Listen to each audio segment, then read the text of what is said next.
السلام علیکم ورحمۃ اللہ وبرکاتہ۔ الحمد للہ نحمدہ ونصلی ونسلم علی رسولہ الکریم، اما بعد فاعوذ باللہ من الشیطان الرجیم، بسم اللہ الرحمن الرحیم۔ ان اللہ مع الصابرین، صدق اللہ العظیم،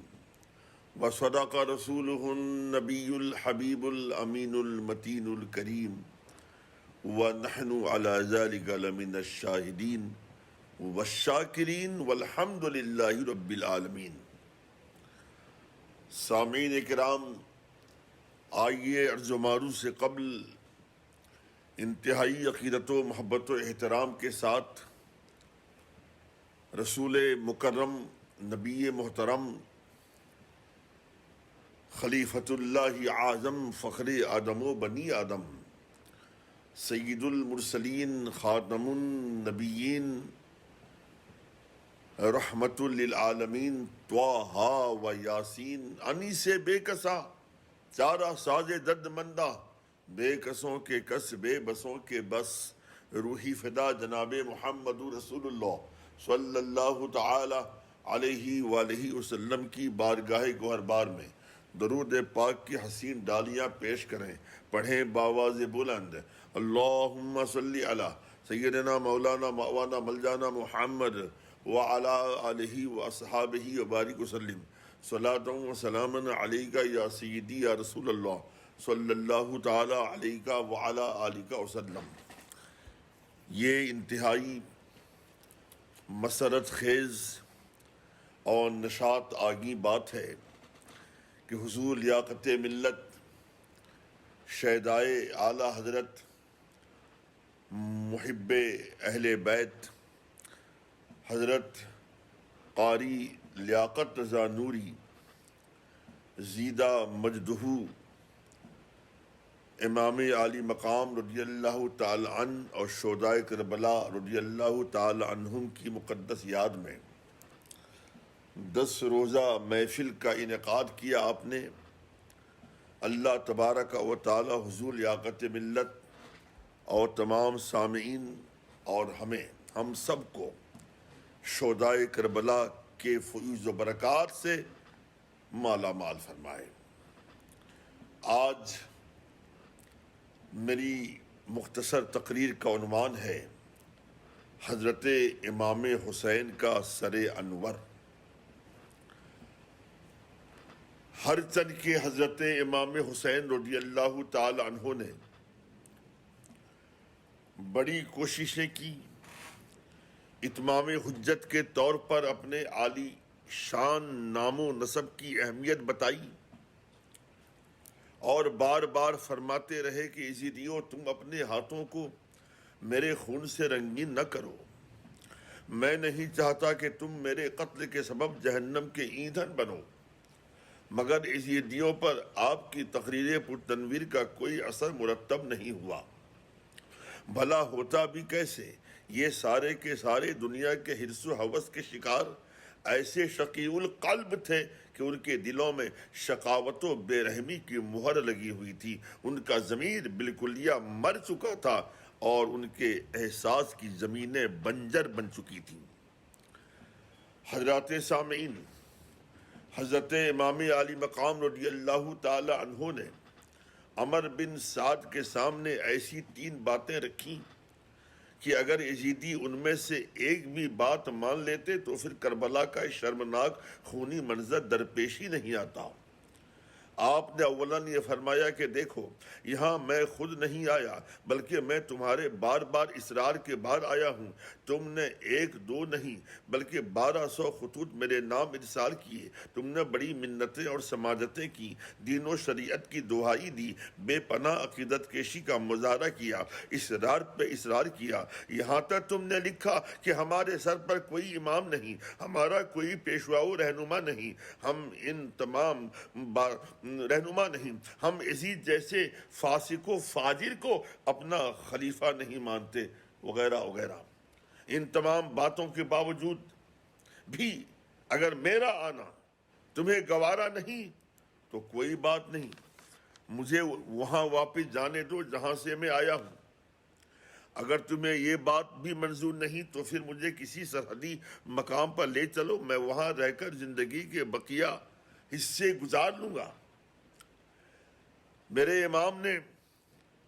آخر میں یہ بھی فرمایا اگر تم اس پر بھی تیار نہیں تو پھر سیدھے مجھے یزید کے پاس دمشق کی طرف جانے دو،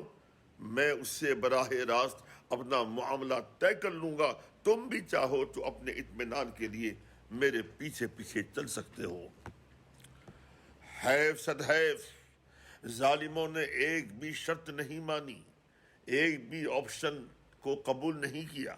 مزید برآں ستم بالائی ستم یہ کہ بڑی ڈھٹائی کے ساتھ یہ کہہ ڈالا کہ ہمیں تمہاری کوئی بات منظور نہیں، ہمارا صرف ایک ہی مطالبہ ہے کہ تم یزید کے ہاتھ پر ہاتھ دے دو، ورنہ بصورت دیگر جنگ کے لیے آمادہ ہو جاؤ۔ یہ کیسے ممکن تھا؟ رسول گرامی وقار صلی اللہ تعالی علیہ وآلہ وسلم کا نواسہ یزید پلید جیسے فاسق و فاجر کے ہاتھ پر ہاتھ دے دیتا؟ اگر ایسا ہو جاتا تو پھر شریعت کی نبض ڈوب جاتی، اسلام کا شیرازہ بکھر کر رہ جاتا، فسق و فجور کی واہ واہی ہوتی، امامت و خلافت کے تقدس کا جنازہ نکل جاتا، اسلام کے مقدس اصول و ضوابط زخم خوردہ ہو جاتے، رخصت پہ عمل کیا جا سکتا تھا، جواز کی صورت تھی اور ضرور تھی۔ اگر امام علی مقام رضی اللہ تعالی عنہ ایسا کر لیتے تو آپ شرعاً قطعی طور پر مجرم نہیں ہوتے، مگر آپ نے سوچا کہ ایسی صورت میں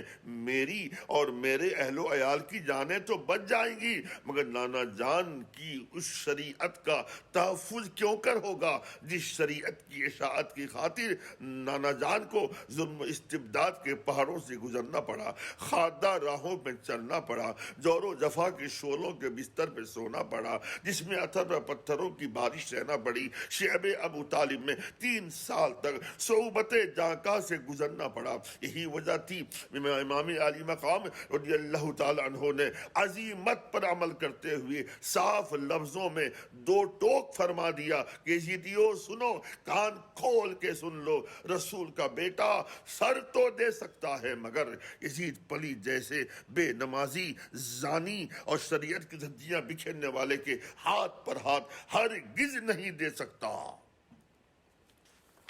سامعین کرام، امام علی مقام کی شہادت کے بعد بھی ظالموں کو چین نہیں آیا، اسلام کے مقدس اصول کی پامالی کرتے ہوئے شہدائے کربلا کی لاشوں پر گھوڑے دوڑائے گئے اور ان کی مبارک جسموں کو مسلح بنایا گیا۔ اس پر مستزاد یہ کہ جنازہ پڑھے بغیر چمنستان زہرا کے پھولوں کو بے غور و کفن کربلا کی تپتی ہوئی ریت پر بے یار و مددگار چھوڑ کر شہداء کرام کے کٹے ہوئے سروں سمیت گاتے بجاتے شراب کے نشے میں دھت کوفہ چلتے بنے۔ جانے یہ کیسے اسلام کے دعوے دار تھے کہ جنہیں شریعت اسلامیہ کا تقدس کا ذرہ برابر بھی پاس نہ تھا؟ کیا انہیں معلوم نہیں تھا کہ سرور کائنات صلی اللہ تعالی علیہ وآلہ وسلم نے صحابہ کرام رضی اللہ تعالی عنہم کو تاکید فرمائی تھی کہ کسی کافر کی لاش کا مسلح نہیں بنانا اور نہ کافر کی عورتوں اور بچوں کو اذیت دینا؟ کربلا کے میدان میں جبکہ عام مسلمان نہیں بلکہ خود رسول گرامی وقار صلی اللہ تعالی علیہ وآلہ وسلم کی اولاد امجاد موجود تھی، رسول پاک کے کلمہ پڑھنے والوں نے ان کے ساتھ جو شرمناک اور ناروا سلوک کیا حد بیان سے باہر ہے۔ بھلا ہو قبیلہ بنی اسد کا جو کربلا کے قریب گاؤں میں رہتا تھا، ان قبیلے والوں نے شہداء کرام کی مقدس لاشوں کی تدفین کا فریضہ انجام دیا۔ اللہ انہیں بہترین صلہ عطا فرمائے۔ طبری کی 2 جلد میں مندرج ہے کہ جب ابن زیاد کے سامنے حضرت امام علی مقام رضی اللہ تعالی عنہ کا سر انور رکھا گیا تو ظالم و نابکار نے آپ کے مقدس لبوں اور منور دانتوں پر چھڑی لگا کر بے حرمتی کی، تو اس کے دربار میں تشریف فرما رسول دو عالم صلی اللہ تعالی علیہ وآلہ وسلم کے ضعیف العمر صحابی حضرت زید بن ارقم رضی اللہ تعالی عنہ سے رہا نہ گیا، آپ مضطرب و بے قرار ہو گئے، آپ کا کلیجہ منہ کو آنے لگا اور روتے ہوئے تڑپ کر بول پڑے، ظالم، خدا کا خوف پیدا کر، چھڑی ہٹا لے، واللہ العظیم میں نے سرور کائنات صلی اللہ تعالی علیہ وآلہ وسلم کو بارہا ان لبوں اور دانتوں کو بوسہ لیتے ہوئے دیکھا ہے۔ سچ کہا کسی نے، جب خدا دین لیتا ہے تو عقل چھین لیتا ہے، بجائے اس کے کہ ظالم شرمسار و نادم ہوتا، ہوش کے ناخن لیتا اور اپنی گستاخ حرکت سے باز آتا، مگر بڑی ڈھٹائی کے ساتھ صحابی رسول سے کہنے لگا کہ کیا تجھے نہیں معلوم کہ میں کوفے کا گورنر ہوں؟ تیری جرأت کیسے ہوئی مجھ سے اس قسم کی بات کرنے کی؟ اگر تو بوڑھا نہ ہوتا تو میں اسی وقت تیرا سر قلم کر دیتا۔ ایک صحابی رسول سے ظالم ابن زیاد کا یہ گستاخانہ رویہ قطعی طور پر باعث حیرت نہیں، کیونکہ جو رسول کے دین و شریعت اور ان کی آل پاک کے تقدس کو پامال کر سکتا ہے تو پھر ایسے دریدہ دہن سے کسی صحابی کے ادب و احترام کے بھلا کیا امید کی جا سکتی ہے؟ اسی تبری میں ایک اور جانثار اہل بیت کا دلدوز واقعہ یوں مرقوم ہے کہ جب امام علی مقام رضی اللہ تعالیٰ عنہ کا سر انور ابن زیاد بدنہاد ابن زیاد کے دربار میں پہنچا تو اس نے کوفے کی جامع مسجد میں برسر منبر بڑی ڈینگیں مارتا ہوا کہنے لگا کہ کوفے والو، اچھی طرح دیکھ اور سمجھ لو کہ ہم حق پرست ہیں، تبھی تو خدا نے ہماری نصرت فرمائی، ہمیں کامیابی و کامرانی سے ہمکنار کیا اور ہمیں سے بلندی عطا فرمائی۔ اور دوسری طرف کذاب ابن کذاب حسین بن علی معاذ اللہ ثم معاذ اللہ اور ان کے اہل و عیال و رفقا کو نہ صرف یہ کہ خدا نے انہیں شکست خوردہ کیا بلکہ انہیں ہلاکت کے جہانے تک پہنچا دیا۔ العیاذ باللہ، ایسے وقت میں محب اہل بیت حضرت عبداللہ بن عفیف باوجود یہ کہ دونوں آنکھوں سے معذور تھے تڑپ کر بول پڑے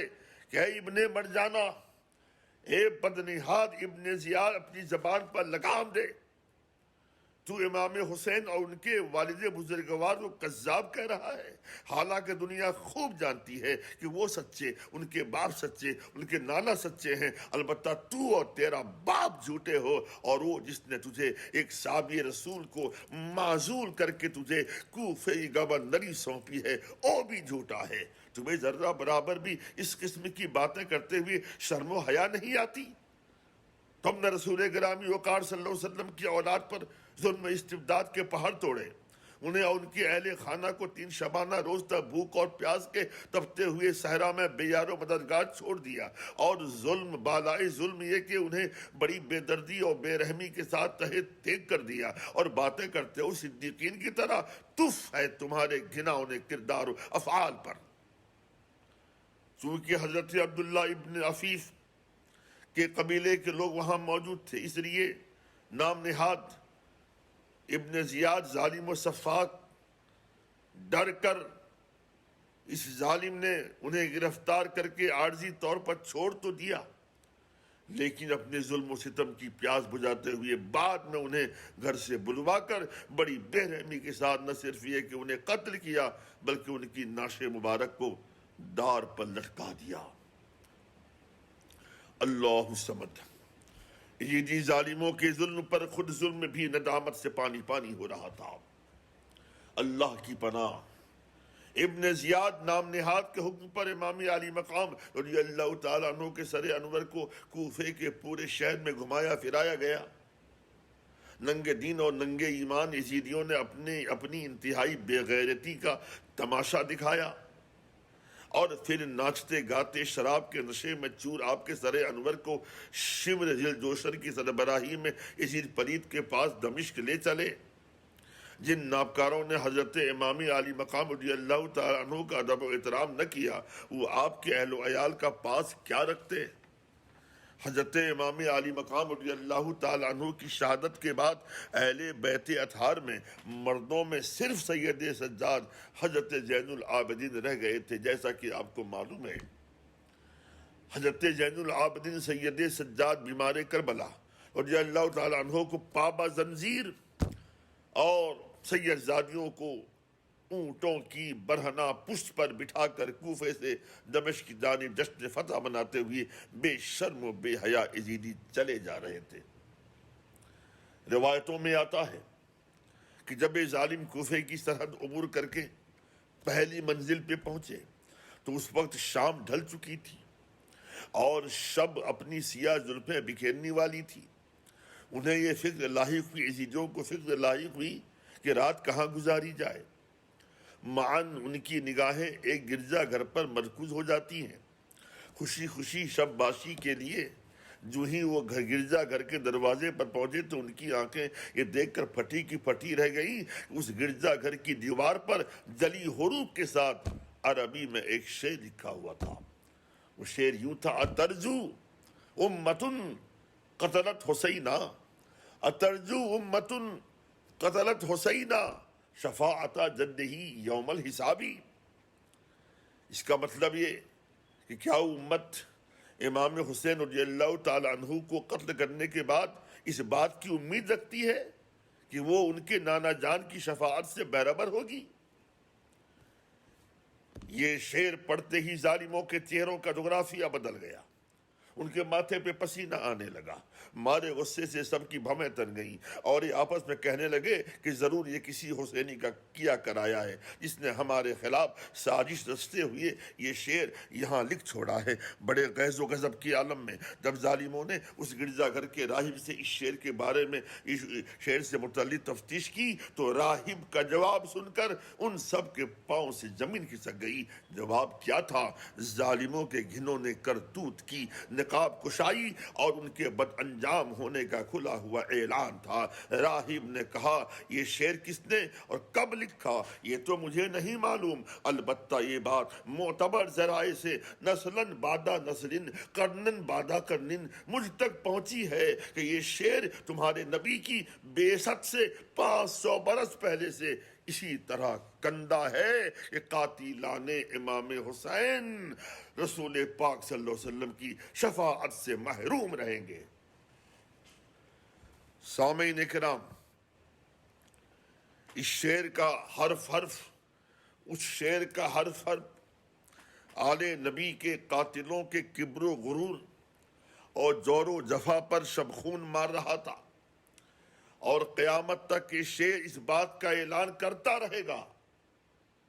کہ قاتلین امام حسین کا روز قیامت شفاعت رسول سے یکسر محروم رہیں گے۔ راہب کا جواب سننے کے بعد بھی ظالموں کی آنکھوں پہ بندھی ہوئی ظلم و استبداد کی پٹی نہیں کھلی۔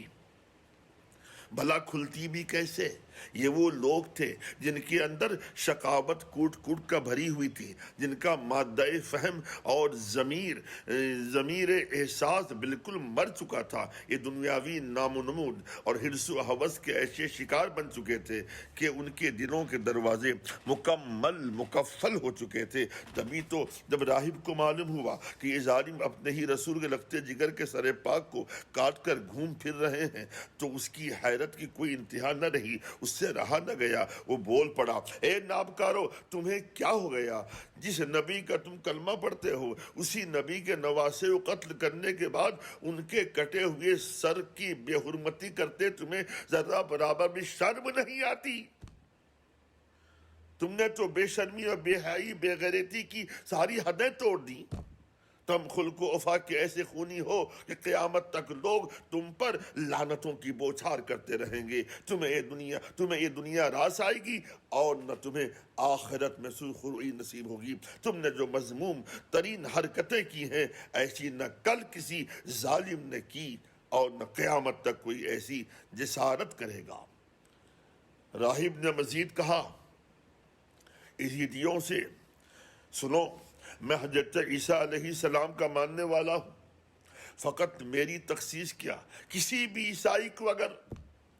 ہمارے پیغمبر سے منسوب کوئی شے مل جائے تو وہ اسے تا زندگی تبرک بنا کر رکھے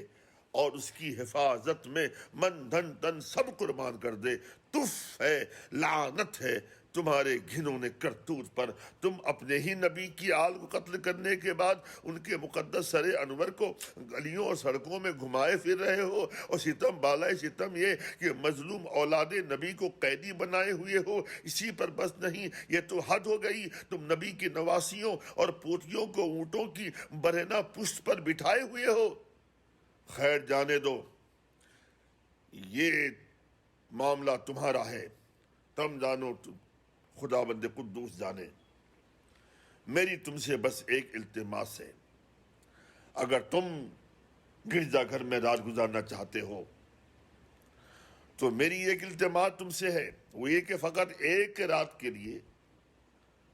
تم اپنے نبی کے نواسے کا مقدس سر مجھے دے دو، میرے حوالے کر دو، تاکہ میں جی بھر کر نبی کے نواسے کے سر انور کی زیارت کر سکوں اور اپنے خالی دامن کو ان کے صدقے گوہر مراد سے بھر سکوں۔ آج تک تاریخ ان لالچی دنیا داروں پر خون کی آنسو رو رہی ہے، اور صبح قیامت تک روتی رہے گی کہ بجائے عیسائی پادری کی باتوں سے وہ کچھ عبرت پکڑتے، ہوش کے ناخن لیتے، ان کا ضمیر انہیں ملامت کرتا، ان کے احساس میں تبدیلی رونما ہوتی، ان کے فکر کا زاویہ متبدل ہوتا، ان کے شعور میں بیداری آتی، ان کا کلیجہ منہ کو آتا، ایسی باتوں سے ان میں کپ کپی طاری ہو جاتی، وہ خوف خدا سے لرز جاتے، وہ اپنے کیے پر شرمندہ ہوتے، وہ اپنے افعال قبیحہ پر ماتم کرتے، وہ اپنا ہوش و حواس کھو بیٹھتے، وہ اپنے ظالمانہ کردار پر سر پھوڑتے، وہ اپنی ستم رانیوں کے حصار سے باہر آتے، وہ اپنی انتہائی شرمناک و نازیبہ حرکتوں پر کف افسوس ملتے، وہ مارے شرم کے اپنی نظریں جھکا لیتے، وہ اپنے سفاکانہ رویوں پر سرکوبی کرتے، وہ رب کی پکڑ سے تھر تھرا جاتے، وہ عذاب الہی سے لرزہ بر اندام ہو جاتے، وہ میدان حشر کی ہولناکیوں سے کانپ جاتے، ان کے ہاتھ شل ہو جاتے، ان کی زبانیں گنگ ہو جاتی، ان کے قدم ڈگمگانے لگتے، ان کی سوچوں کا خرمن جل کر خاکستر ہو جاتا، وہ اپنی عاقبت کی فکر سے مضطرب و بے قرار ہو جاتے، مگر بڑی گھٹائی کے ساتھ اور فکر عقبہ سے لاپرواہ ہو کر ظالموں نے کہا راہب سے، جناب کوئی بات نہیں، ہم حسین کا سر ایک رات کے لیے تمہارے حوالے کرنے کی تیار ہیں، مگر ہماری ایک شرط ہے۔ الیاذ باللہ، اللہ صمد۔ جب یزیدیوں نے پادری سے کہا کہ تم حسین کا سر ایک رات کے لیے لے سکتے ہو، ہم تمہارے حوالے کرنے کے لیے بخوشی تیار ہیں، لیکن ہماری ایک شرط ہے، تو پادری نے جواباً کہا کہ جلدی سے بتاؤ تمہاری کیا شرط ہے؟ میری بے چینی بڑھتی جا رہی ہے، میرے صبر کا زیادہ امتحان مت لو، بولو بلا جھجک، بولو جلدی بولو، مجھے تمہاری ہر شرط منظور ہے۔ نابکار و حرص و ہوس کے شکار یزیدیوں نے بڑی ڈھٹائی اور بے شرمی کے ساتھ کہا کہ اگر تم حسین کا سر ایک رات کے لیے اپنے پاس رکھنا چاہتے ہو تو تمہیں اس کی قیمت چکانا ہوگی۔ پادری نے بردستہ کہا کہ بولو تو صحیح، کیا اور کتنی قیمت ہے؟ بے حیاؤں نے شرم و حیا کی ساری حدیں توڑتے ہوئے کہا، جناب ایک رات حسین کا سر رکھنے کے لیے ہمیں 12,000 درہم ادا کرنے ہوں گے۔ تاریخ کے اوراق شاہد ہیں کہ ظالموں کی 12,000 درہم کی مانگ سن کر پادری تڑپ اٹھا اور بے تاب ہو کر بڑے ہی پرجوش لہجے میں بول پڑا کہ نادانوں، تم نے بہت ہی سستا سودا کیا ہے، تم نے بے حد کم قیمت لگائی ہے۔ ارے اگر تم مجھے میری زندگی کا سارا اثاثہ بھی مانگ لیتے تو میں خوشی خوشی تمہیں دے دیتا، کیونکہ یہ سر کوئی معمولی سر نہیں، یہ آل نبی کا مقدس منور سر ہے، یہ ایک انمول خزانہ ہے، اس کی بھلا کوئی قیمت لگائی بھی جا سکتی ہے۔ اتنا کہہ کر راہب نے انہیں فوراً 12,000 درہم دے دیے اور امام علی مقام رضی اللہ تعالی عنہ کے سر انور کو بڑے ادب و احترام کے ساتھ لے کر اپنے ایک مخصوص کمرے میں گیا اور انتہائی محبت و عقیدت کے ساتھ جہاں جہاں امام عالی مقام رضی اللہ تعالیٰ عنہ کے سر انور پر گرد و غبار لگے ہوئے تھے صاف کیا، خون آلود حصوں کو دھویا، عطر و کافور لگایا اور سر انور کو اپنے روبرو رکھ کر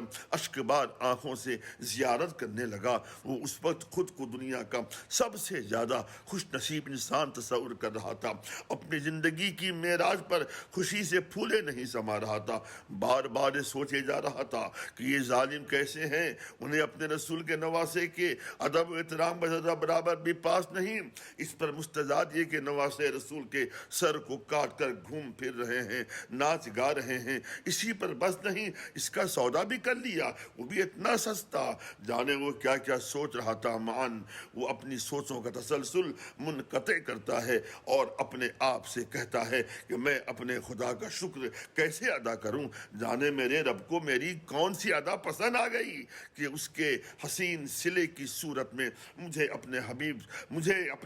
صلی اللہ علیہ وسلم کے نواسے کا سر انور بطور تبرک عطا کر دیا۔ راہب کی عقیدت کیشی اور محبت آمیز ادائیں رب کائنات اس قدر پسند آئیں کہ اس راہب پر رحمت و نور کی موسلادھار بارش ہونے لگی، اس کی تقدیر کا ستارہ مسکرا اٹھا، اس کی عاقبت چمن زار بن گئی۔ مان اس نے کیا دیکھا، امام عالی مقام کے سر انور سے لے کر آسمان تک نور کے دھارے بہ رہے ہیں اور ہر طرف روشنی کے فوائے نظر آ رہے ہیں۔ جب حضرت امام عالی مقام کے سر انور کی ضیا بار کرامت کا حسین منظر راہب نے دیکھا تو اس کے دل کی دنیا یکسر متبدل ہو گئی اور بے ساختہ امام پاک کو گواہ بنا کر کلمہ طیبہ پڑھتا ہوا اسلام کے دائمی پرسکون صاحبہ میں آ گیا۔ وما علیہ الا البلاغ المبین۔ حضرات سامعین، اب آئیے اخیر میں امام عالی مقام رضی اللہ تعالیٰ عنہ نے جو کربلا کے میدان میں سجدہ کیا ہے،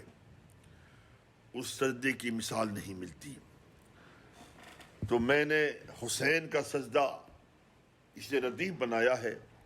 اور چند اشعار میں نے کہے ہیں، آپ حضرات بغور سماعت کریں، محبت کے ساتھ سماعت کریں، عقیدت کے ساتھ سماعت کریں۔ مطلع پیش خدمت ہے: شکستہ دل کا سہارا حسین کا سجدہ، شکستہ دل کا سہارا حسین کا سجدہ، ہے بحر غم کا کنارہ حسین کا سجدہ، ہے بحر غم کا کنارہ حسین کا سجدہ۔ اور شعر بغور سماعت کیجیے گا: ہمارے واسطے ذوق عبودیت کا چمن، ہمارے واسطے ذوق عبودیت کا چمن، بہار حق کا نظارہ حسین کا سجدہ، بہار حق کا نظارہ حسین کا سجدہ۔ اور یہ شعر بھی آپ کی خدمت میں پیش ہے، توجہ دیجیے گا: بیاں ہو کیسے جب الفاظ ہی نہیں ملتے، بیاں ہو کیسے جب الفاظ ہی نہیں ملتے، ارے خدا کو کتنا ہے پیارا، خدا کو کتنا ہے پیارا حسین کا سجدہ، خدا کو کتنا ہے پیارا حسین کا سجدہ۔ اور اس شعر پر میں خصوصیت کے ساتھ آپ کی توجہ چاہوں گا: یہ ایسا سجدہ کہ جس پر ہے سجدہ خود قرباں، یہ ایسا سجدہ کہ جس پر ہے سجدہ خود قرباں، زمیں کی گود کا تارا حسین کا سجدہ، زمیں کی گود کا تارا حسین کا سجدہ۔ اور رسول شر عظیمت حفاظت ملت، شعر دیکھیے گا، آپ کی سماعت کے حوالے کر رہا ہوں: اصول شر عظیمت حفاظت ملت، سکھا گیا ہمیں سارا حسین کا سجدہ، سکھا گیا ہمیں سارا حسین کا سجدہ، چلاتا جائے گا تا حشر دیکھتے رہنا۔ یہ قدسی کی پیشن گوئی آپ سماعت کریں۔ چلاتا جائے گا تا حشر دیکھتے رہنا، سر یزید پہ آرا حسین کا سجدہ، سر یزید پہ آرا حسین کا سجدہ۔ یہ سجدہ کس کا ہے سجدہ؟ یہ سجدہ کس کا ہے سجدہ؟ مثال جس کی نہیں۔ یہ سجدہ کس کا ہے سجدہ؟ مثال جس کی نہیں، لگا کے ہم کہیں نعرہ حسین کا سجدہ، حسین کا سجدہ، حسین کا سجدہ۔ اور یہ آخری شعر آپ کی سماعت کی نظر ہے۔ ملائکہ کی صفوں سے یہ آ رہی ہے صدا، ملائکہ کی صفوں سے، ملائکہ کی صفوں سے یہ آ رہی ہے صدا، ہے چرخ دی کا ستارہ حسین کا سجدہ، ہے چرخ دی کا ستارہ حسین کا سجدہ۔ اور مقطع دعاؤں کے ساتھ، کوئی یہ پوچھے عبادت کی روح سے قدسی، کوئی یہ پوچھے عبادت کی روح سے قدسی، ہے کس قدر یہ دلارا حسین کا سجدہ، شکستہ دل کا سہارا حسین کا سجدہ، ہے بحر غم کا کنارہ حسین کا سجدہ، خدا کو کتنا ہے پیارا حسین کا سجدہ۔